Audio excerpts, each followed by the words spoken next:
ಸಹಯೋಗದಲ್ಲಿ ಈ ದಿನ ಸಾಂಸ್ಕೃತಿಕ ಕಾರ್ಯಕ್ರಮ, ಕವಿಗೋಷ್ಠಿ, ವಿಚಾರಗೋಷ್ಠಿ, ವಿವಿಧ ಕ್ಷೇತ್ರದ ಸಾಧಕರಿಗೆ ರತ್ನ ಸನ್ಮಾನ ಪ್ರಶಸ್ತಿ ಪ್ರದಾನ ಸಮಾರಂಭ ಕಾರ್ಯಕ್ರಮದ ವೇದಿಕೆಯಲ್ಲಿ ಉಪಸ್ಥಿತರಿದ್ದು ವೇದಿಕೆಯ ದಿವ್ಯ ಸಾನ್ನಿಧ್ಯವನ್ನು ವಹಿಸಿಕೊಂಡಿರುವಂತಹ ಡಾಕ್ಟರ್ ಆರೂಢ ಭಾರತೀ ಸ್ವಾಮೀಜಿಗಳ ಪಾದಾರಗಳಿಗೆ ನಡೆಸುತ್ತಾ ಕಾರ್ಯಕ್ರಮವನ್ನು ಉದ್ಘಾಟನೆ ಮಾಡಿ ಉದ್ಘಾಟನಾ ನುಡಿಗಳನ್ನು ಆಡುವಂತಹ ಹಿರಿಯರು, ಗೌರವಾನ್ವಿತರು, ನಾಡು ಕಂಡ ಅತ್ಯುತ್ತಮ ಬರಹಗಾರರು, ಕಾರ್ಯನಿರ್ವಾಹಕ ಸಂಪಾದಕರು, ಕನ್ನಡ ದಿನಪತ್ರಿಕೆ ಮೈಸೂರು ಹಾಗೂ ಗೌರವಾನ್ವಿತರು, ಕನ್ನಡ ರಾಜ್ಯ ಪ್ರಶಸ್ತಿ ಪುರಸ್ಕೃತರು ಸಹ. ಇವರ ಜೊತೆ ನಾನು ವೇದಿಕೆಯನ್ನು ಹಂಚಿಕೊಂಡಿರುವಂಥದ್ದು ನನ್ನ ಪುಣ್ಯ ಅಂತ ನಾನು ಭಾವಿಸ್ಕೊಂಡಿದ್ದೀನಿ.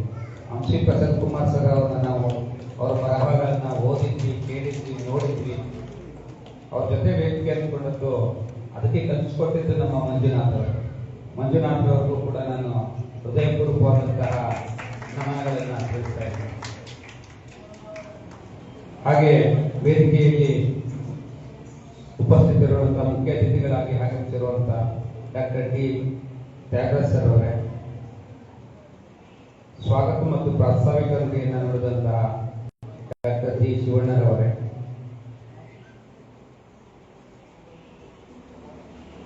ಡಾಕ್ಟರ್ ಕೆ ವಸಂತ್ ಕುಮಾರ್ ಅವರೇ,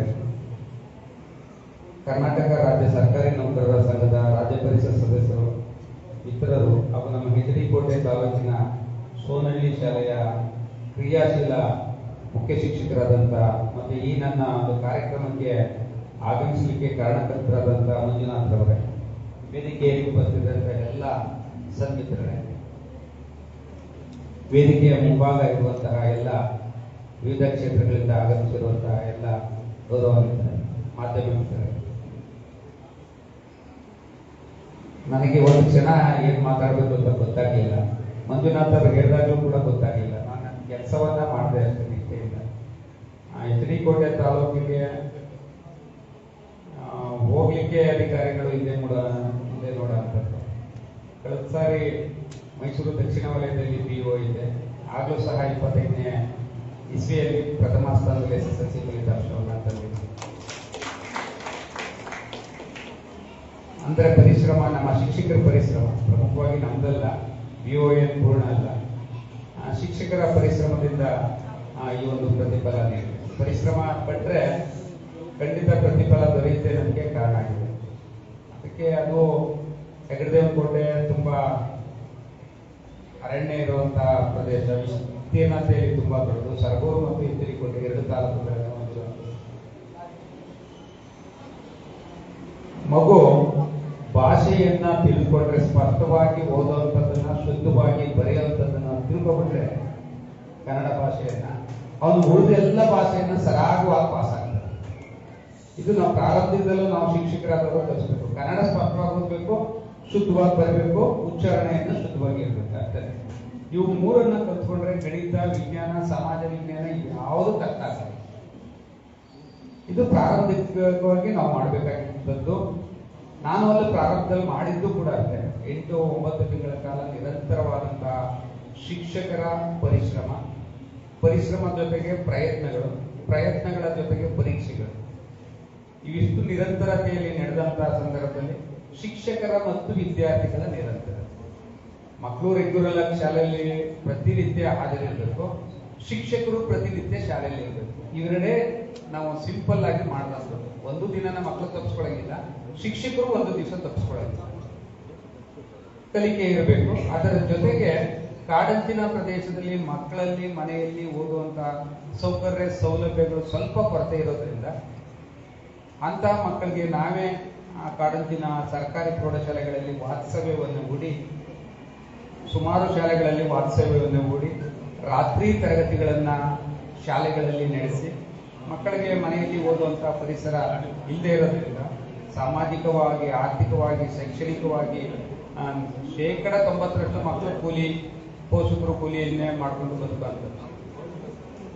ಆ ಒಂದು ಪರಿಶ್ರಮ ಶಿಕ್ಷಕರು ಮನೆಗಳಿಗೆ ಭೇಟಿ ಕೊಡುವಂಥದ್ದು, ಶಾಲೆಗಳಲ್ಲಿ ವಾಸ್ತವ್ಯ ಕೊಡುವಂಥದ್ದು, ರಾತ್ರಿ ತರಗತಿಗಳನ್ನ ನಡೆಸುವಂಥದ್ದು. ಇನ್ನು ಭಾನುವಾರ ಹಬ್ಬ ಎಲ್ಲನೂ ಬಿಟ್ಬಿಟ್ಟಿದ್ದೀವಿ. ನವೆಂಬರ್ 1ನೇ ತಾರೀಕಿಂದ ಏಪ್ರಿಲ್ 2ನೇ ತಾರೀಕಿನವರೆಗೆ ಸರ್ಕಾರಿ ಪ್ರೌಢಶಾಲೆ ಮತ್ತು ಅನುದಾನ ರಹಿತ ಯಾವ ಹಬ್ಬಗಳಂದೂ ಕೂಡ ಶಿಕ್ಷಕರು ಮನೆಯಲ್ಲಿಲ್ಲ, ವಿದ್ಯಾರ್ಥಿಗಳು ಮನೆಯಲ್ಲಿಲ್ಲ. ಭಾನುವಾರನೂ ಸಹ ಸೇರಿ ಒಬ್ರು ಒಂದು ದಿನ ರಜೆ ಹಾಕಿಲ್ಲ. ಅಷ್ಟು ನಿರಂತರವಾದ ಒಂದು ಪರಿಶ್ರಮವನ್ನು ನಮ್ಮ ಶಿಕ್ಷಕರು ಸಹಕಾರ ನೀಡಿದ ಸಲುವಾಗಿ ಆ ವಿದ್ಯಾರ್ಥಿಗಳಿಗೆ ಸಾಕಷ್ಟು ಸರಿ ಅವು ಮಕ್ಕಳುಗಳಿಗೆ ಸ್ಪಷ್ಟವಾಗಿ ಓದುವಂತಹ, ಬರೆಯುವಂತಹ, ಉಚ್ಚಾರಣೆ ಮಾಡುವಂಥದ್ದೇ ಕಷ್ಟ ಇತ್ತು. ಪ್ರಾರಂಭದ ದಿನಗಳಲ್ಲಿ ಶುದ್ಧ ಬರಹ ಓದುವಂತ ಒಂದು 30 ದಿನಗಳವರೆಗೆ ಅದನ್ನೇ ಪ್ರಾಕ್ಟೀಸ್ ಮಾಡೋದಿಲ್ಲ. ಆಡಿ ಮಕ್ಕಳುಗಳಿಗೆ ಭಾಷೆ ಕಷ್ಟ, ಮನೇಲಿ ಒಂದು ಭಾಷೆ ಮಾತಾಡ್ತಾರೆ, ಆ ಲಿಪಿ ಒಂದಿರುತ್ತೆ, ಬರೆಯೋದೊಂಥರ ಇತ್ತು. ಅಂಥವಕ್ಕೆ ಹೆಚ್ಚು ಅದನ್ನ ಪ್ರಾಕ್ಟೀಸ್ ಮಾಡಿದ್ವಿ. ಅದು ನಾವು ಪ್ರೈಮರಿಯಿಂದ ಮಾಡಿಸ್ಬೇಕಾಗಿತ್ತು, ಕಾರಣಾಂತರದಿಂದ ಆಗಿರಲಿಲ್ಲ. ಭಾಷೆ ಕಲ್ತ್ಕೊಂಡ್ರೆ ಇನ್ನು ಗಣಿತ, ವಿಜ್ಞಾನ, ಸಮಾಜ ವಿಜ್ಞಾನ ಸುಲಭ ಆಗುತ್ತೆ ಅಂತ ಹೇಳಿ ಹೆಚ್ಚು ಭಾಷೆಗೆ ನಾವು ಒತ್ತನ್ನು ಕೊಟ್ಟು 30 ದಿನದಲ್ಲಿ ಆ ಮಗು ಸ್ಪಷ್ಟವಾಗಿ ಓದಬೇಕು, ಶುದ್ಧವಾಗಿ ಬರೀಬೇಕು. 10ನೇ ತರಗತಿ ಮಾತ್ರ ನಾನು ಹೇಳ್ತಾ ಇರೋದು. ಅದನ್ನ ಪ್ರಯತ್ನ ಪಟ್ವಿ, ಅದರಲ್ಲಿ ಸಾಕಷ್ಟು ಸಫಲತೆಯನ್ನು ಕಂಡ್ವಿ ನಾವು. ಅದಾದ ನಂತರ ನಾವು ಮಕ್ಕಳಿಗೆ ರೆಗ್ಯುಲರ್ ಆಗಿ ಪಾಠ ಪ್ರವಚನಗಳನ್ನ ಕಲಿಸುವಂತ ನಿಟ್ಟಿನಲ್ಲಿ ಹೆಚ್ಚು ಬರವಣಿಗೆಯನ್ನ ಮಾಡಿಸ್ತೀವಿ. ಶಿಕ್ಷಕರು, ಪೋಷಕರದ್ದು ತುಂಬಾ ಸಹಕಾರ ನೀಡಿದಂತ ಮನೆ ಪರಿಸ್ಥಿತಿನೇ ತುಂಬಾ ಇದಿದೆ. ಒಂದು ಸಣ್ಣ ಉದಾಹರಣೆ, ಪರೀಕ್ಷೆ ನಡೀತಾ ಇತ್ತು ಬೀಚ್ನಲ್ಲಿ ಸರ್ಕಾರಿ ಪ್ರೌಢಶಾಲೆಯಲ್ಲಿ. ಕನ್ನಡ ಮಾರ್ಚ್ 18ನೇ ತಾರೀಕು ಕನ್ನಡ ಒಂದು ಪರೀಕ್ಷೆ ಬರೆದಿದ್ದಾನೆ ವಿದ್ಯಾರ್ಥಿ. 21ನೇ ತಾರೀಕು ಸೈನ್ಸ್ ಇದೆ. ವಿದ್ಯಾರ್ಥಿಯ ಪೋಷಕರು ಪಾಪ ಕೃಷಿ ಕೂಲಿ ಕಾರ್ಮಿಕರು ಮನೆ ಮೇಲೆ ಸಾಲ ತಗೊಂಡಿದ್ರು. ಯಾವುದೋ ಒಂದು ಖಾಸಗಿ ಬ್ಯಾಂಕ್ ಬಂದು ಅವ್ರನ್ನ ರೈಡ್ ಮಾಡಿ ಮನೆ ಸೀಜ್ ಮಾಡಿ ಕೊಟ್ಟೋದ್ರು. ಪೋಷಕರು ಹೆದರಿ ಮಗುನು ಕರ್ಕೊಂಡು ಹೊರಗೆ ಕೊಟ್ಟೋಗ್ರು. ಒಂದು ಪೇಪರ್ ಬರ್ತಿದ್ದಾರೆ. 2,80,000 ರೂಪಾಯಿ ಹಣ ಕಟ್ಟಬೇಕಾಗಿತ್ತು. ನಾವು ಸಬ್ ಇನ್ಸ್ಪೆಕ್ಟರ್ಗೂ ಅಪ್ರೋಚ್ ಮಾಡಿದ್ವಿ, ಮೀಡಿಯಾದವರು ಕೂಡ ಸರ್ ಕೋರ್ಟಿಂದ ಆಗಿರೋಂಥದ್ದು ಏನು ಮಾಡೋಕ್ಕಾಗಲ್ಲ. ಆ ಮಗುವಿನ ಭವಿಷ್ಯ ಏನಾಗಬೇಕು ಅಂತೇಳಿ ಹುಡುಕಿಕೊಂಡು ಹೋಗಿ, ಆ ಮಗು ಪಾಪ ತಂದೆ ತಾಯಿ ಭಯ, ಏನಾದರೂ ಕರ್ಕೊಂಡು ಹೋಗ್ಬಿಟ್ಟಿರ್ತಾರಂತ, ಪೊಲೀಸ್ನವ್ರು ಹೇಳ್ಕೊಂಡು ಹೋಗ್ಬಿಟ್ಟಿರ್ತಾರಂತ, ಮಾನ ಮರ್ಯಾದೆ ವಿಚಾರ ಬಸ್ತು 2,80,000 ರೂಪಾಯಿ ಅವರು ಸಾಲ ಮಾಡಿದ್ರು. ಅದಕ್ಕೂ ಅಂತಹ ಮಗು, ಚೆನ್ನಾಗಿ ಓದುವಂತ ಮಗು, ಎಲ್ಲನೂ ಕೂಡ ಮನೆ ಸೀಜ್ ಮಾಡಿದ್ದಾರೆ. ಒಂದು ಅಡ್ಮಿಷನ್ ಟಿಕೆಟ್ ಇಲ್ಲ, ಒಂದು ಪೆನ್ ಇಲ್ಲ, ಹುಟ್ಟು ಬಟ್ಟೆಲಿ ಹೇಗಿದೆ ಹಾಗೆ ಹೊಟ್ಟೋಗ್ಬಿಟ್ಟಿದ್ದಾರೆ ತಂದೆ ತಾಯಿ. ಅಂಥವನ್ನು ಹುಡುಕಿಕೊಂಡು ಕರೆತಂದು, ಅಂತ ಮಕ್ಕಳ ಪರಿಸ್ಥಿತಿ ಎಲ್ಲೋ ಇದು ಒಂದು ಜಮೀನಲ್ಲಿ ಇದ್ದಂಥವ್ರು ಪಾಪ ಓದ್ಕೊಂಡು ಕರೆತಂದು ಆ ಮಗು ಇವತ್ತು ಫಸ್ಟ್ ಕ್ಲಾಸಲ್ಲಿ ಪಾಸ್ ಆಗಿದ್ದಾರೆ. ಐಶ್ವರ್ಯ ಅಂತ ಹೇಳ್ಬಿಟ್ಟು ಒಂದು ಹುಡುಗಿ ಇದೇ ರಾತ್ರಿ ಹೊತ್ತು ಮನೆಗಳಿಗೆ ಭೇಟಿ ಕೊಡ್ತಾ ಇದ್ರು. 9 ಗಂಟೆ 10 ಗಂಟೆ. ನಂದಿನಾಥಪುರ ಅಂತ ಹೇಳ್ಬಿಟ್ಟು ಕಾಡಂಚಿನ ಪ್ರದೇಶ, ಕೆಂಚನಹಳ್ಳಿ ಸರ್ಕಾರಿ ಪ್ರೌಢಶಾಲೆಯಲ್ಲಿ ಓದ್ತಾ ಇರೋಂಥ ಒಂದು ಹೆಣ್ಣು ಮಗು. ಆ ಮಗುವಿನ ತಂದೆ ಇಲ್ಲ, ತಂದೆ ತೀರ್ಕೊಂಡಿದ್ದಾರೆ. ತಾಯಿ ಇದ್ದಾರೆ, ಮಗುವಿನ ತಾಯಿಯವ್ರ ತಾಯಿ ಅಂದ್ರೆ ಅಜ್ಜಿ ಇದ್ದಾರೆ. ಆ ವಿದ್ಯಾರ್ಥಿ ಐಶ್ವರ್ಯ ತಮ್ಮ ಇದ್ದಾನೆ 7ನೇ ತರಗತಿ. ಇಬ್ರು ಒಂದೇ ಶಾಲೆಯಲ್ಲಿ ಓದ್ತಾ ಇದ್ದಾರೆ. ಐಶ್ವರ್ಯ ಚೆನ್ನಾಗಿ ಓದುವಂತ ಹುಡುಗಿ, ಸ್ಪೋರ್ಟ್ಸ್ ಅಲ್ಲಿ ತುಂಬಾ ಚೆನ್ನಾಗಿ ಆಕ್ಟಿವ್ ಆಗಿದ್ದಾರೆ. ಅವಳು ಕೂಲಿಗೆ ಹೋಗ್ತಾ ಇದ್ವಿ. ನಮಗೆ ಟೀಚರ್ ಎಲ್ಲ ಸರ್ ಇವ್ರು ಚೆನ್ನಾಗಿ ಓದ್ತಾಳೆ ಸರ್, ಸ್ವಲ್ಪ ನಾವು ಪುಷಪ್ ಮಾಡಿದ್ರೆ ಗ್ಯಾರಂಟಿ ಫಸ್ಟ್ ಕ್ಲಾಸಲ್ಲಿ ಪಾಸ್ ಆಗ್ತಾಳೆ ಸರ್, ಇವಳು ಕೂಲಿಗೆ ಹೊಟ್ಟೋಗ್ತಾಳೆ ಸರ್ ಇವಳು ಅಂತಂದು. ಒಂದಿನ ಸರ್ಪ್ರೈಸ್ ಆಗಿ ಮನೆಗೆ ಹೋಗ್ತು. 9 ಗಂಟೆ 8:30 9 ಗಂಟೆ. ಆ ವಿದ್ಯಾರ್ಥಿ ಮನೆಯಲ್ಲಿ ಕರೆಂಟ್ ಇರಲಿಲ್ಲ.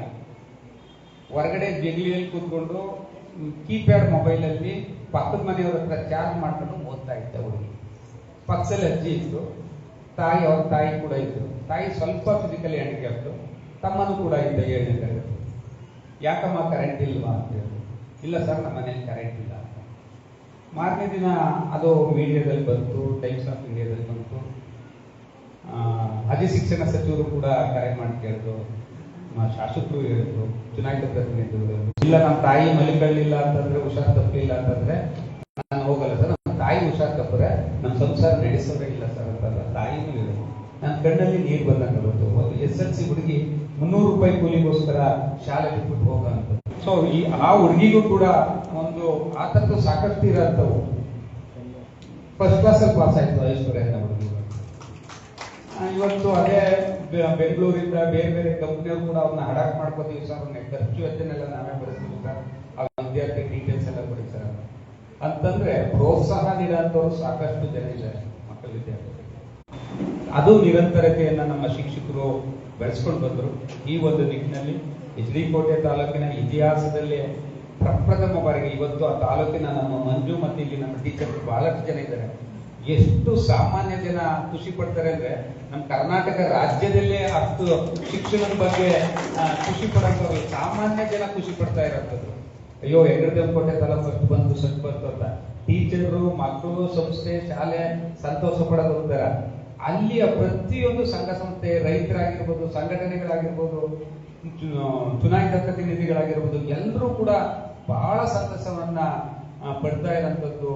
ಅಲ್ಲಿಯ ಮುಗ್ಧ ಜನರಿಗೆ ಶಿಕ್ಷಣದ ವ್ಯವಸ್ಥೆ, ಶಿಕ್ಷಣದ ಅವಶ್ಯಕತೆ ಎಷ್ಟಿದೆ ಅನ್ನೋದನ್ನ ನಾವು ಮನಗಾಣ್ತೀವಿ. ಒಟ್ಟಾರೆ ನನ್ನನ್ನು ಕೂಡ ಇವತ್ತು ಗುರುತಿಸಿ ಕರೆದು ಇಲ್ಲಿ ಮಾತಾಡಲಿಕ್ಕೆ ಅವಕಾಶ ಮಾಡಿಕೊಟ್ಟಂತ, ಗೌರವಿಸಲಿಕ್ಕೆ ಕಾರಣಕರ್ತರಾದಂಥ ಸಂಸ್ಥೆಯ ನಮ್ಮ ಜಿಲ್ಲಾ ಕನ್ನಡ ಸಾಹಿತ್ಯ ಪರಿಷತ್ ಮತ್ತೆ ಕಾವ್ಯಶ್ರೀ ಚಾರಿಟಬಲ್ ಟ್ರಸ್ಟ್ ಇವರಿಗೆ ನಿಜವಾಗ್ಲೂ ನನಗೆ ತುಂಬಾ ಸಂತಸ ತಂದದಂತಂದ್ರೆ ಹಂಸಿ ಪ್ರಸನ್ನ ಕುಮಾರ್ ಸರ್ ಅವರ ಜೊತೆಗೆ ವೇದಿಕೆ ಬಹಳ ಸಂತಸ. ಅದಕ್ಕೆ ನಮ್ಮ ಮಂಜುನಾಥ್ ಅವರು ಬಹಳ ಸಕ್ರಿಯ, ಅವರು ಸೋನಳ್ಳಿ ಅಂತ ಅವ್ರದ್ದು ಒಂದು ಆಡಿ ಶಾಲೆ, ಅವರು ಟ್ರಾನ್ಸ್ಫರ್ ಆಗಿ ಹೋದ್ರು ಹೆಚ್ಚುವರಿಯಾಗಿ ನಾಯಕರ ಬೀದಿ ಶಾಲೆಯಿಂದ ಟೌನಿಂದ ಸೋನಹಳ್ಳಿ ಶಾಲೆಗೆ ಹೋಗಿ 3 ತಿಂಗಳು